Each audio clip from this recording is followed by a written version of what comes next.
Merci d'être venus aussi nombreux. Franchement, on ne s'attendait pas à avoir autant de succès de votre part. Alors, vous êtes ici justement pour en apprendre un petit peu plus sur l'association 42 AI. D'abord, je vais m'introduire. Donc, je m'appelle Alain Demenet. À Demenet, du coup.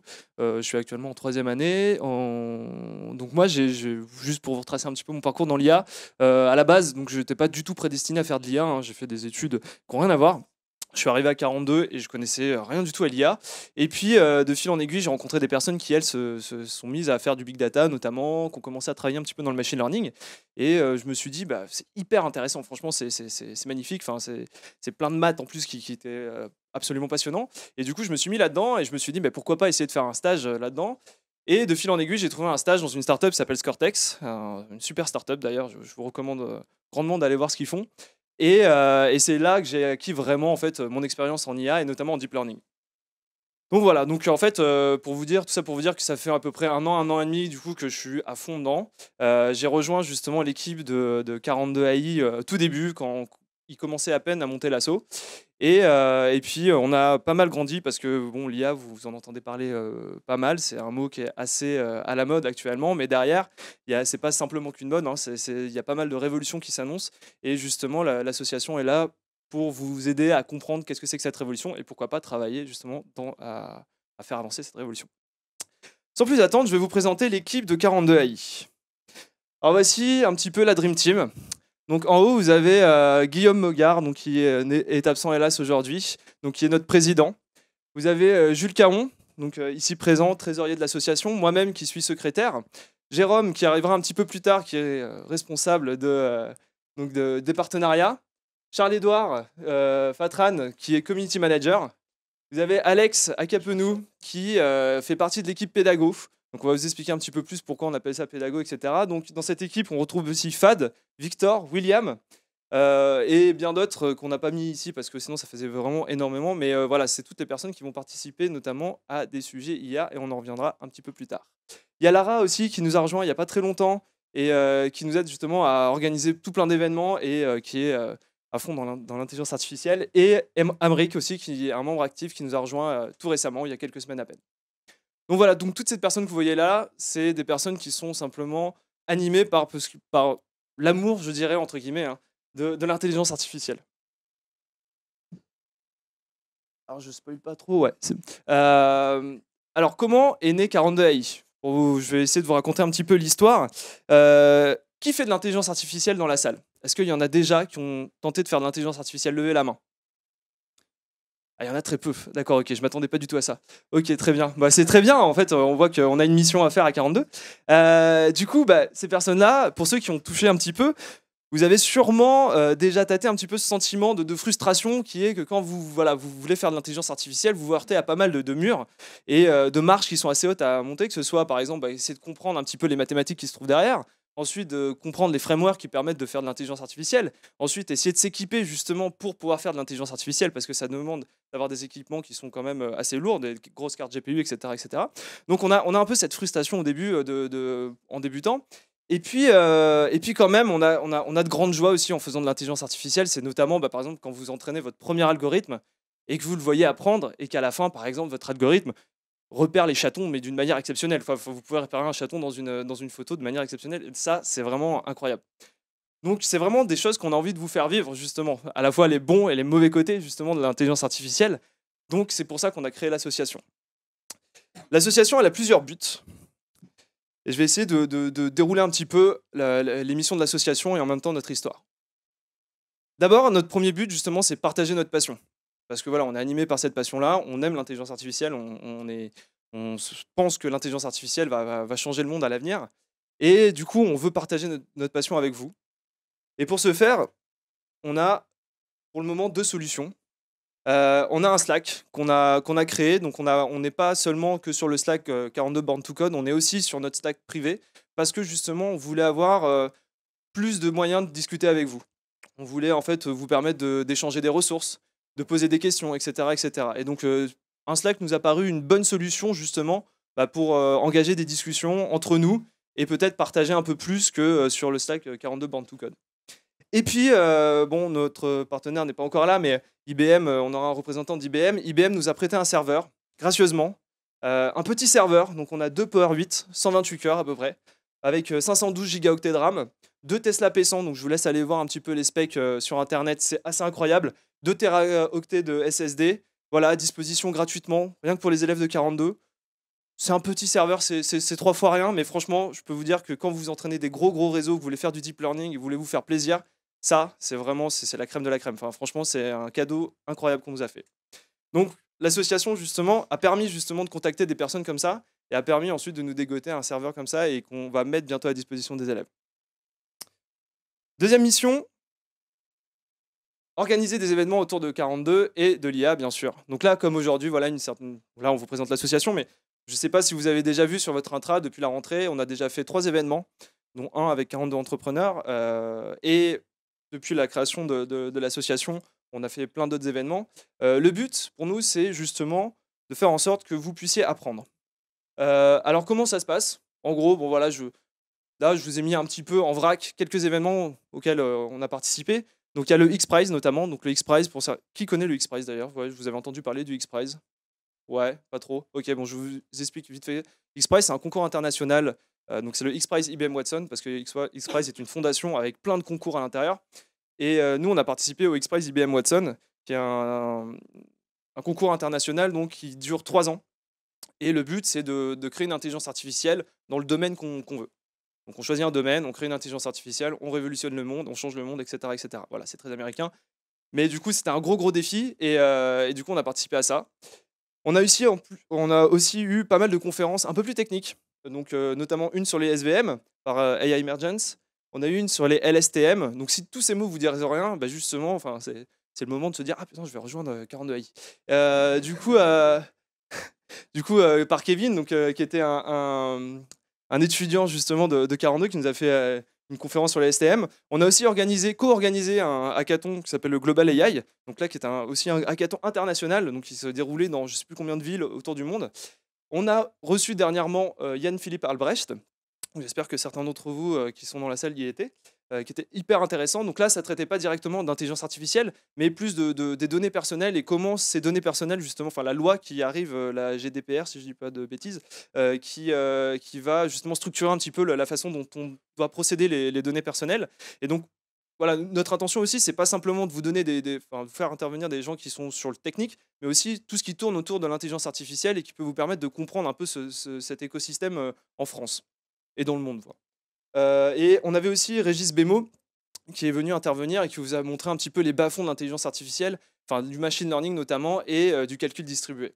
Donc voilà, donc un ensemble de conférences vraiment divers. Le but, c'est d'essayer de vous apporter un maximum d'insights, de visions différentes sur un même domaine.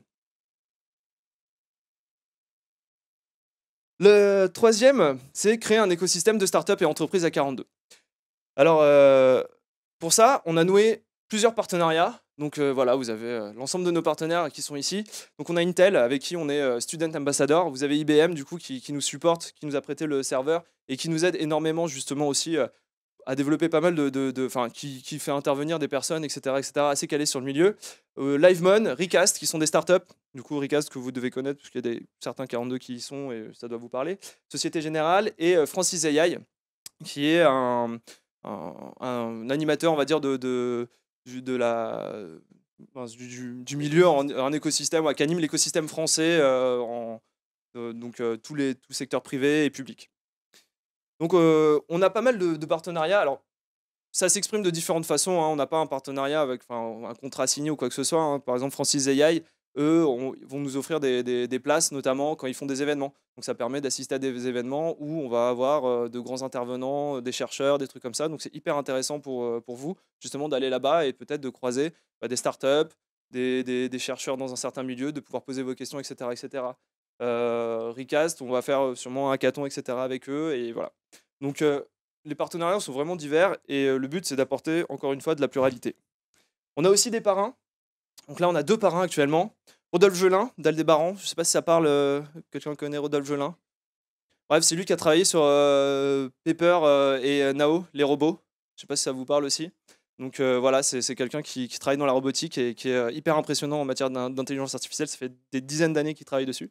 Et Alexandre Cadin, qui est connu aussi par certains. Donc lui qui est plus sur l'aspect méta, justement, qu'est-ce qu'on va faire de l'intelligence artificielle demain. Donc essayer de penser l'intelligence artificielle pour le bien commun. Donc voilà un petit peu un tour de nos parrains aussi qui font des interventions et qui nous aident beaucoup à l'association justement pour trouver d'autres partenaires, pour trouver des gens, etc., pour vous amener toujours plus de personnes compétentes qui interviennent ici. Et enfin, dernière mission de l'association, développer une branche intelligence artificielle à 42. Parce que dans notre tout début de 42 AI, on s'est réunis en fait, et du coup on était un groupe de personnes qui apprenaient tout seul, un peu de notre côté, un peu peut-être comme certains d'entre vous essaient de faire aujourd'hui. Donc on faisait des MOOC, on allait voir des vidéos, on faisait des tutos, etc., etc.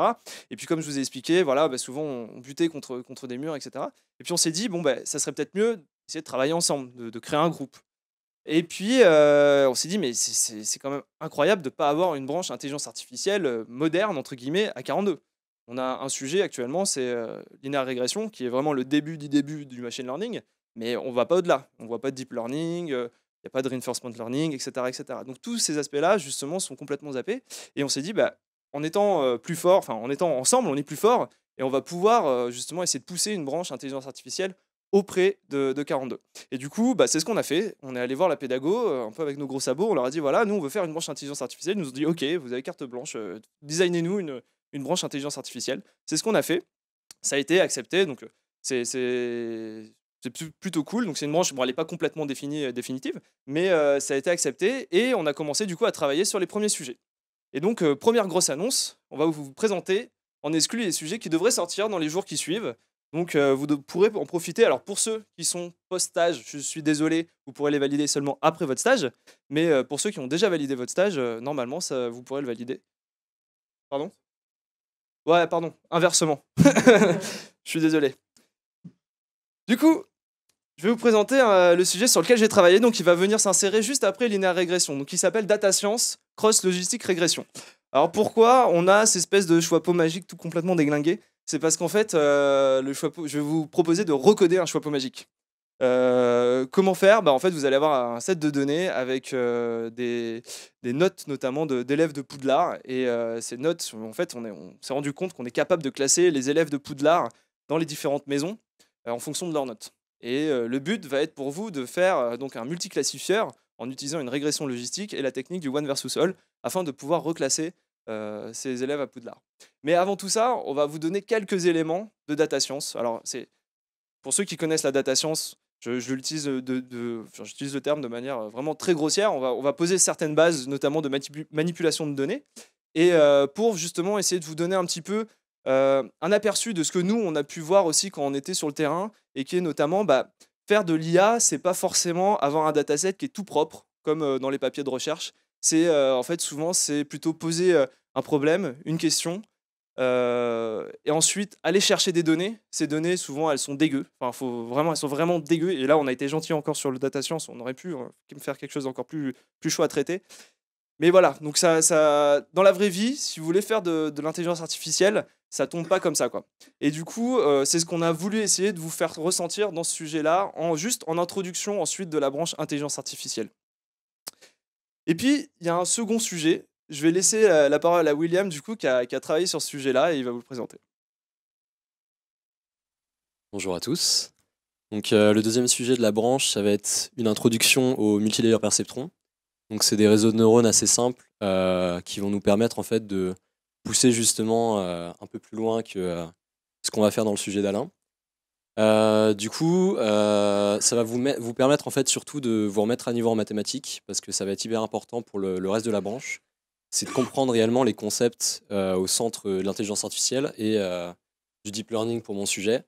Donc ça va être la backpropagation, feed-forward, gradient descent, ce genre de concept. Ça va être un sujet qui va être assez court, une à 2 semaines, et du coup qui va vous permettre d'avoir des bonnes bases pour continuer par la suite et enchaîner sur les sujets qui vont arriver après sur la branche. Merci William.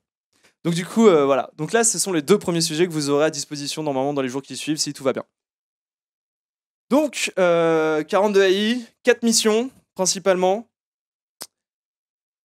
Partager notre passion pour l'IA, organiser des événements autour de l'IA, créer un écosystème et développer une branche IA en développant des sujets. Donc voilà un petit peu ce pourquoi on a créé l'association.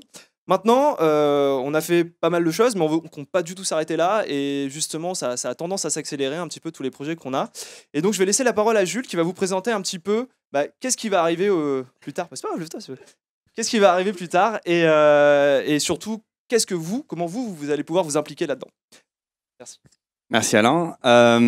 Donc voilà, comme l'expliquait Alain, on a commencé il y a quelques mois maintenant. On a fait pas mal de choses, pas mal de chemins. On a contacté pas mal de partenaires. On a réussi à récupérer un serveur chez IBM, ce qui est pas mal du tout. Et on a le début de la branche AI. Au moment de la présentation de l'association, donc sur la pré-rentrée, on a eu beaucoup de questions, beaucoup d'intérêt sur l'association, mais aussi beaucoup de questions de ok, moi ça m'intéresse, là il m'intéresse, l'association m'intéresse aussi. Comment je peux m'intégrer en fait à l'association, etc. On n'avait pas encore beaucoup d'idées à ce moment-là, même si on a beaucoup de choses à faire. Et donc c'est un peu ce qu'on va détailler. Alors, qu'est-ce qui arrive au niveau de l'association? Là, pour l'instant, on a 3 événements qui sont prévus, donc 2 conférences avec un chercheur de chez IBM qui va nous parler de cognitif, une introduction sur le cognitif et d'ordinateur quantique. Et on a ensuite un chercheur du CNRS, un directeur de recherche du CNRS, Pierre Bessières, qui va faire une conférence sur le Bayesian. Mais il n'y a pas que ça qu'on va faire. Je vais revenir sur Jan Philipp Albrecht, qui a donc été une conférence un peu différente de celle qu'on faisait habituellement. Ça s'est très bien passé, on a eu des bons retours. Beaucoup d'étudiants en fait, sont vraiment intéressés par tout ce qui est question de vie privée, vie personnelle sur Internet, droits numériques fondamentaux, etc. On a eu des retours. On a eu par exemple Robin qui est venu me voir et qui m'a dit voilà, donc Robin qui est juste ici, moi ça m'intéresse vraiment. J'ai fait des études avant qui n'étaient pas du tout des études en lien avec l'informatique. Qu'est-ce qu'on peut faire pour faire d'autres conférences? Et donc, je lui ai proposé, voilà, ce qu'on va faire, c'est qu'on va essayer de contacter des gens. On a déjà des contacts, par exemple, Quant, lui connaissait d'autres personnes comme Antonio Casilli. Et on va essayer d'organiser un cycle de conférences qui touche à ce sujet-là. Et c'est une des manières, si vous voulez, de s'impliquer dans l'association. C'est-à-dire qu'on a des choses, on sait, voilà, on a un site web, par exemple, il faut le refaire en entier. Donc ça, c'est assez simple. Mais si vous voulez venir vous investir dans l'association, il faut être force de proposition, en fait. On a beaucoup de choses à faire. Et on accepte à peu près toutes les idées. Donc, je pense que on aura le cocktail après pour en discuter. Qu'est-ce qu'on a d'autre qui vient? Alors, on parlait d'un écosystème avec les partenaires, mais c'est aussi avec les entreprises, en particulier les startups. On est parti voir avec Alain une startup qui fait des capteurs pour animaux, en particulier les chevaux, donc qui s'appelle Equisense. On est parti il y a à peu près un mois, je pense. Et le but, en fait, avec cette startup-là, ça va être donc, qu'est-ce qu'ils font eux? Ils ont des capteurs pour chevaux où dedans il y a un gyroscope, un accéléromètre, et avec les données qu'ils récupèrent, ils sont capables d'identifier par exemple l'allure du cheval, donc s'il va au trot, au galop, la symétrie du cheval, s'il se penche trop à gauche, à droite, etc. Et donc nous, ce qu'on voudrait faire, c'est faire venir en fait quelques personnes de la startup A42, vous faire une immersion dans le métier, donc comprendre les données, les challenges, etc. Après vous allez bosser sur ces données-là. Essayer de, on va dire, résoudre ce que eux savent déjà faire dans un premier temps et peut-être dans un deuxième temps, donc ça on verra, mais lui par exemple il nous parlait, voilà, et un truc qu'ils n'avaient pas encore développé, c'était l'identification de la boiterie chez un cheval. En gros, c'est-à-dire, voilà, le cheval, je sais pas moi, il a mal, quoi qu'on appelle ça, enfin bref, on va dire la cheville au genou, je sais pas s'il y a une cheville sur un cheval, mais enfin au moins au genou, ça je suis sûr qu'il y en a un, au genou avant droit par exemple. Donc ça ils n'y arrivent pas encore. Est-ce que vous, avec les données brutes, les données dégueu, est-ce que vous arrivez à l'identifier? Donc ça va arriver, on ne sait pas encore trop, mais en gros, ça va être février-mars. Ensuite, qu'est-ce qu'il y a à faire? Donc ça, c'est les trucs concrètement sur lesquels, pour l'instant, on a avancé, mais on a clairement en manque de main-d'œuvre. On a le serveur IBM, il est posé, il est installé, il est racké, câblé. On peut se connecter en SSH, mais c'est à peu près tout ce qu'on peut faire. Donc, moi, maintenant, je suis aussi au bocal à l'ASI et je vais commencer à regarder pour l'administration. Et il y aura aussi une interface web à faire. Donc, dans les semaines à venir, s'il y en a qui sont intéressés pour commencer à travailler dessus avec moi, qui me contactent.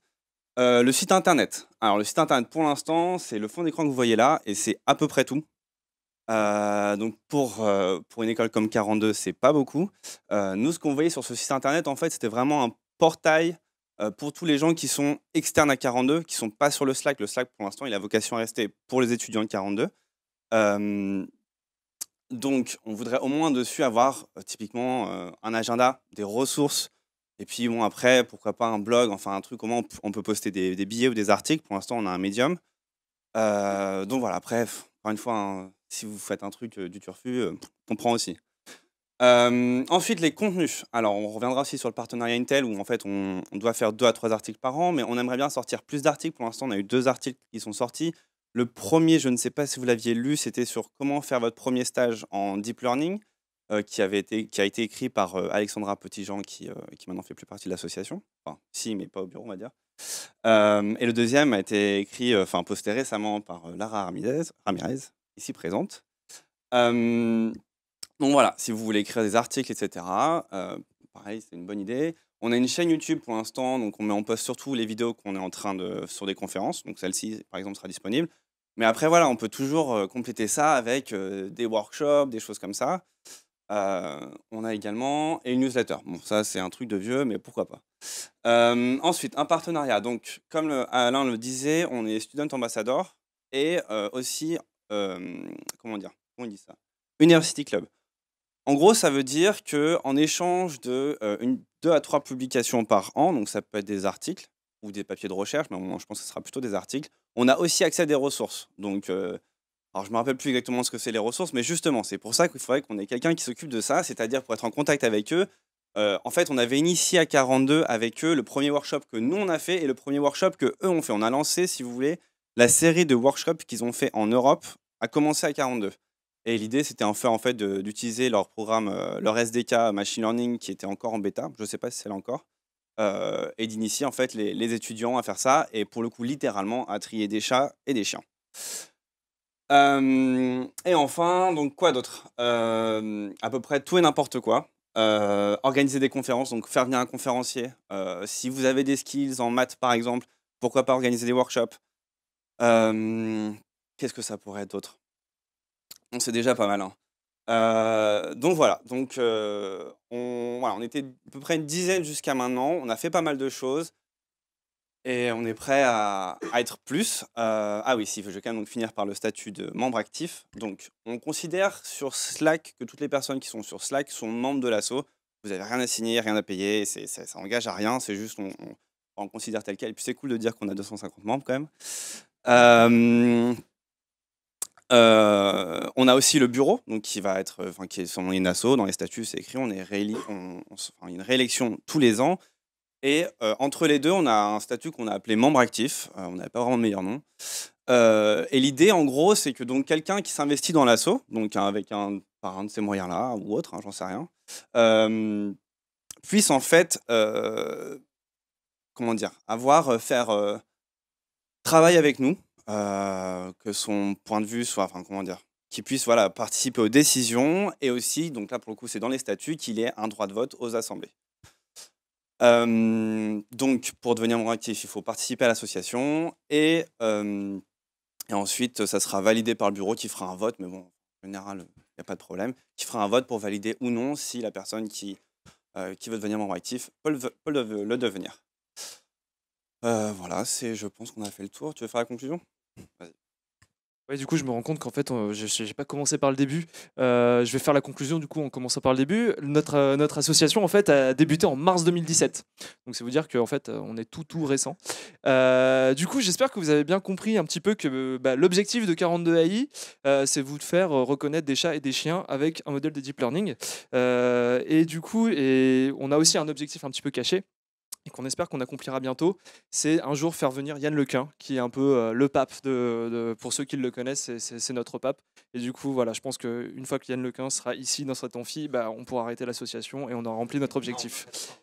Je pense qu'on arrêtera tout de suite, ouais. Alors, juste avant de vous lâcher pour aller vers le cocktail, on va quand même faire, si vous avez des questions à poser, on va vous laisser poser. Je suis pas sûr d'y répondre. Et du coup, voilà, vous avez les contacts qui se trouvent ici. Je viens de me rendre compte qu'on n'a pas mis le contact mail. Donc, simplement, notre adresse mail de contact, c'est contact@42ai.fr. voilà, n'hésitez pas à nous envoyer quoi que ce soit. Si vous avez envie d'organiser quelque chose, mais que bon, vous ne voulez pas devenir membre actif pour autant, on est quand même ouvert. Voilà, il y a plein de solutions. On est juste simplement ouvert à écouter tout ce que vous avez à dire autour de l'intelligence artificielle et voilà, tout ce qui pourrait faire vivre un petit peu cette communauté-là. Je vous remercie de nous avoir écoutés et puis je vais vous laisser la parole.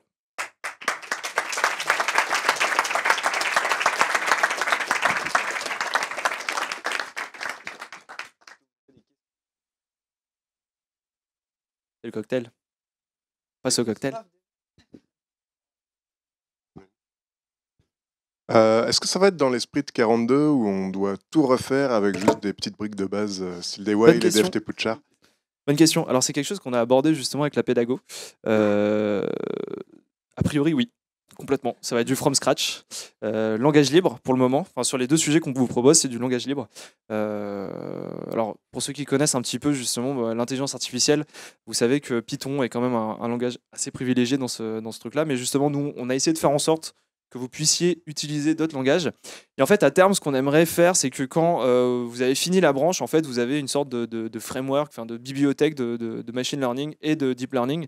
Et voilà, donc en essayant du coup toujours de penser réutilisation, etc., du code. Et voilà. Donc a priori, oui. Après, si on est sur des concepts extrêmement difficiles, enfin haut level, etc., qui demandent des grosses implémentations, je sais pas. On verra. Je pense que ça va se faire un petit peu en discussion avec la pédago. Ouais. J'avais une question par rapport au machine learning appliqué à la cybersécurité en fait. Est-ce que, parce que c'est super de reconnaître des chats et des chiens, je suis tout à fait pour. C'est un exemple, hein, Oui, c'est oui, pas mais- vrai. Non, non. Non, mais après, est-ce qu'on peut par exemple reconnaître des classifications de failles ou des choses comme ça par lesquelles des chats ou des chiens pourraient passer ou des choses comme ça? Complètement. Ah, c'est applicable et il y a déjà des exemples qui marchent et qui sont implémentés peut-être quelque part. Alors, je suis pas spécialiste en IA appliquée à la sécurité, mais je sais que tu peux faire, tu peux l'appliquer forcément à la sécurité, ouais. Merci. Comment? Oui, il y a Lavemon qui fait du monitoring de serveurs. Donc, ça veut dire qu'ils essaient de détecter quand est-ce qu'un serveur va. Enfin, Livemon, du coup, qui était un de nos partenaires que vous avez dû voir là-bas, qui fait du monitoring serveur. Donc, ils essaient d'anticiper les pannes serveurs ou les surcharges de serveurs, etc. Donc, je pense qu'en matière de sécurité, on doit être capable de détecter des anomalies ou des comportements anormaux et des trucs comme ça. Ouais. Voilà.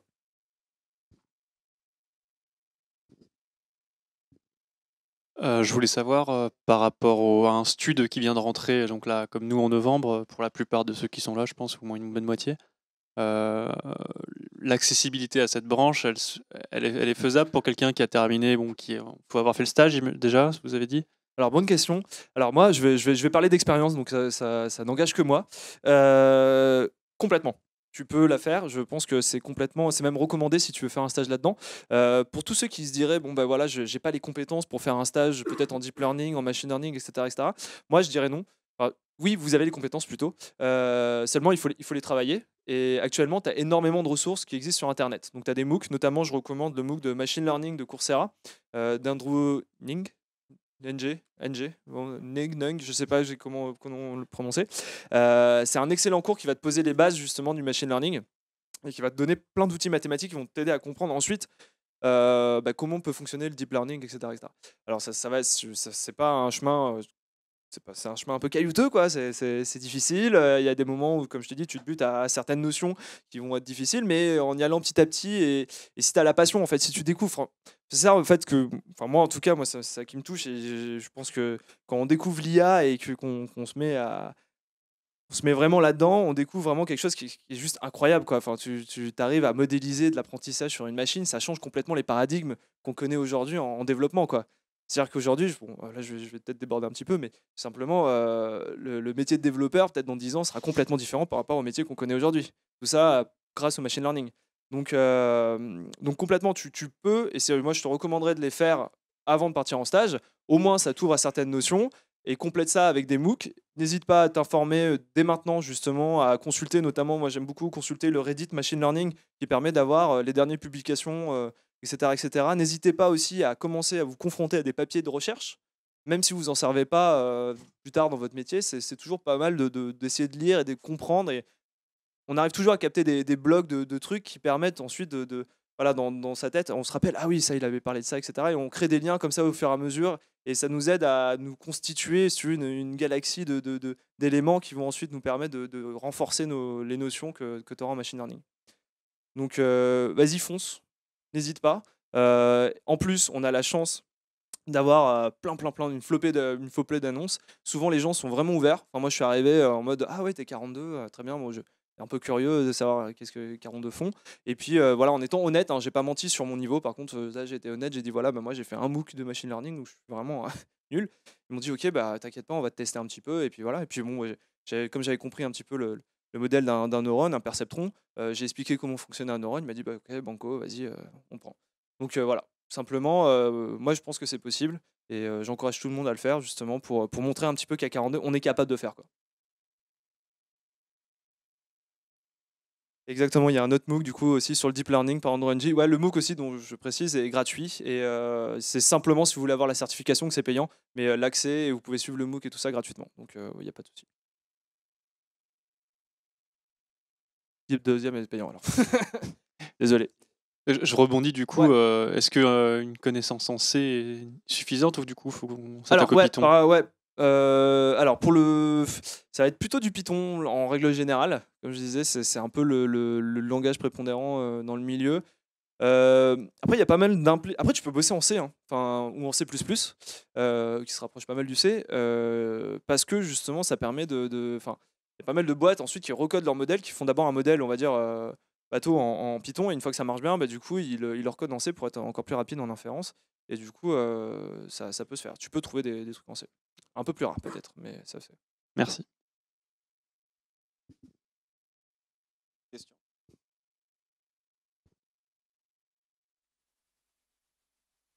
Bon, bah, je crois qu'on va bientôt passer au cocktail alors.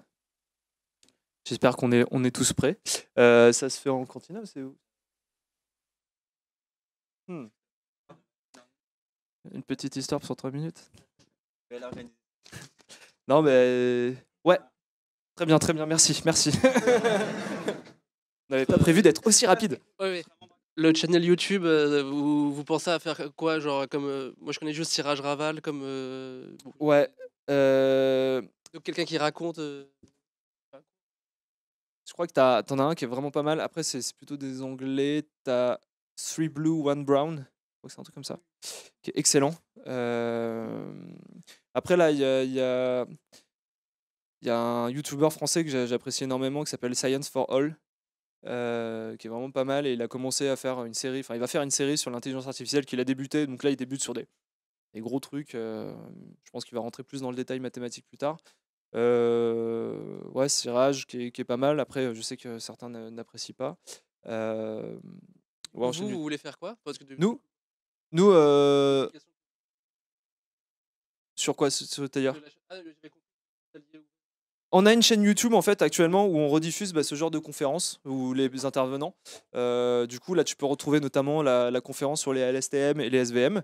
Et après, en fait, à chaque fois qu'on a du coup le Régis Bémo aussi, vous devrez retrouver la conférence. Yann Philippe Albrecht aussi.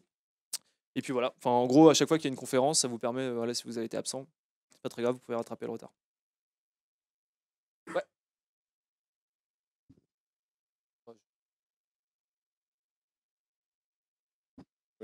Une petite question très rapide. La workshop avec Facebook, c'était du one shot ou vous prévoyez de la refaire l'année Alors, le prochaine? workshop avec Facebook, c'est pas nous qui nous en occupons. Nous, on aide, on assiste un petit peu s'ils ont besoin d'aide.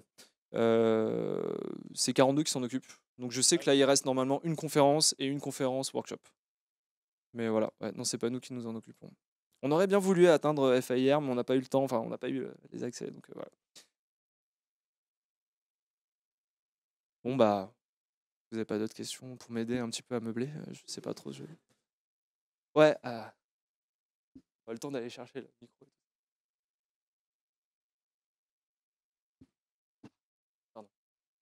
Est-ce que tu peux nous dire qu'est-ce qu'on peut vraiment faire avec du machine learning? Je suis pas une conférence. Ouais, Non, mais je veux dire, de manière générale, parce que d'habitude on entend, on peut tout faire avec du machine learning. Est-ce que tu peux être un petit peu plus factuel, plus rentré dans un... Par exemple, toi, qu'est-ce que tu as fait exactement? Non, je peux pas feinter en disant que le cocktail est prêt. Ok. Bah, simplement, enfin, on peut pas tout faire nous avec le machine learning. Pas encore, en tout cas, je sais pas. Enfin, j'en sais rien, je suis pas assez spécialiste. En fait, tu poses une question de spécialiste alors que moi, je suis là pour parler de l'association. Bah ça, justement, c'est à vous aussi de le découvrir un petit peu ce qu'on est capable de faire ou pas. Donc, en tout cas, les cas d'utilisation là qu'on va vous proposer, donc dans les sujets, c'est des cas assez basiques encore. Donc, c'est de la classif. Après, tu peux imaginer plein de cas d'utilisation. Donc.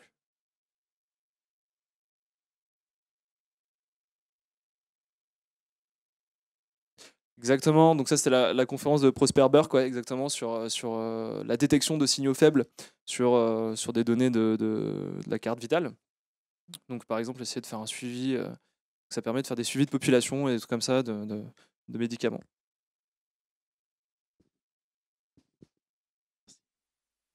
Pour essayer de répondre un peu à ta question, par exemple dans une entreprise qui fabrique des boîtes de conserve, il arrive qu'on ait des boîtes de conserve qui aient des défauts. Et ben le machine learning en fait permet de prévoir quand est-ce qu'on aura un prochain défaut et donc d'améliorer en fait le process en amont. Donc, ou bien ou bien en fait une imprimante, on sait qu'elle tombe en panne tous les 6 mois. On va pouvoir essayer de prédire justement, enfin anticiper certains schémas ou des trucs comme ça. Voilà, enfin plus globalement pour la maintenance en fait, au début en fait on a très peu besoin. Ensuite on a besoin un peu et puis après énormément. Et donc en fait le machine learning permet de prévoir en fait ça de telle manière que on puisse savoir quand est-ce changer à notre machine avant qu'elle nous coûte en fait trop cher. Merci pour cette réponse. Bon, bah, je vais vous libérer. On va aller d'abord. Donc, c'est en cantina dans la grande pièce. Je pense qu'on va bientôt tout installer. Voilà, vous aussi patientez 5 petites minutes et puis du coup, on pourra installer et puis commencer à discuter un petit peu. Si vous avez des questions, n'hésitez pas à venir nous voir. Je ne sais pas si vous avez eu le temps de photographier toutes nos têtes. Si jamais vous avez d'autres questions, n'hésitez pas aussi. Voilà, on est ouvert. Je vous remercie beaucoup. Merci.